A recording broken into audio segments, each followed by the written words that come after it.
Madame, mademoiselles et messieurs, bonjour. Apogée TV, actualité et info à tous les étages. Actualité et info à tous les étages.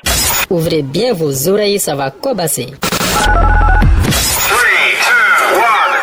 Bonjour et bienvenue à tous. Cela faisait 12 ans qu'il n'avait pas sorti d'album. Mais ce vendredi 3 juillet, le retour de Yodé et Siro sur le marché du disque ivoirien est désormais effectif. Leur nouvel album de 13 titres intitulé Héritage et dont la sortie avait été maintes fois ajournée en raison du décès de DJ Arafat le 12 août 2019 et de la pandémie du Covid-19 vient enfin de sortir. Mais bien avant la mise sur le marché de ce dernier bijou sonore, le duo mythique du Zouglou a procédé à sa dédicace à des personnalités politiques ivoiriennes. Une démarche très intelligente car, comme le dit un proverbe africain, quand tu connais ton voleur, tu lui confies ta chose. Ouais, ça c'est la vérité. Yodé et Siro ont d'abord été reçus par Anne-Marie Bonifon, la coordinatrice GPS Côte d'Ivoire pour le compte de son leader, le président Guillaume Soro. Ensuite, c'était au tour du ministre de la Défense, Ahmed Bakayoko, de recevoir l'album. Mais cet opus est une véritable patate chaude dans les mains de Ambak, car la chanson On dit quoi qui y figure est une frappe chirurgicale, guidée et dirigée de façon millimétrée contre le président Ouattara. Dans cette chanson, Yodé et Siro ont frappé fort.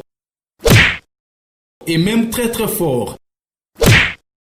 Sans gants ni anesthésie, ils ont mis le doigt là où ça fait mal. Voici les paroles polémiques de cette chanson.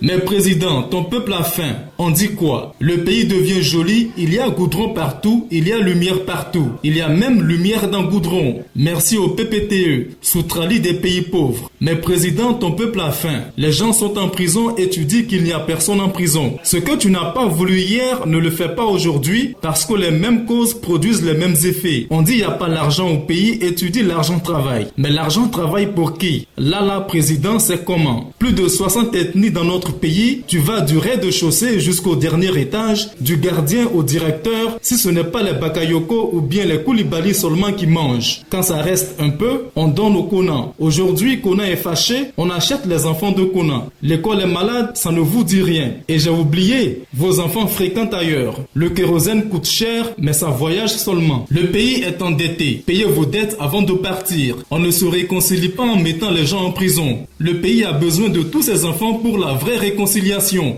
Pourquoi tant de souffrance avec 2% de chômeurs et bientôt une croissance à 2 chiffres? Faisons attention à un peuple qui ne parle plus. Parce que quand ça va chauffer, il n'y a plus clôture pour sauter. Maman bulldozer a tout cassé. Mon vieux, il ne peut pas supporter. Naturellement, et comme il fallait s'y attendre, cette bombe de Yodé et Siro fait beaucoup de mécontents et même d'indignés dans les rangs des partisans du président Alassane Ouattara, au nombre desquels Doumbia Major. Avant de souhaiter que le gouvernement ivoirien intente un procès contre les deux Zougloumènes, l'ancien membre de la Fédération estudiantine et scolaire de Côte d'Ivoire a déclaré ceci et je cite: « Pour moi, quand quelqu'un prête sa voix à des textes écrits par Blé Goudé ou Angelo Kabila qui sont du COGEP, cette personne n'est plus engagée pour le peuple mais pour un camp politique qui, comme par hasard, coïncide avec un camp ethnique. » Fin de citation. Quel sort le gouvernement ivoirien réserve à cet album? Attendons de voir.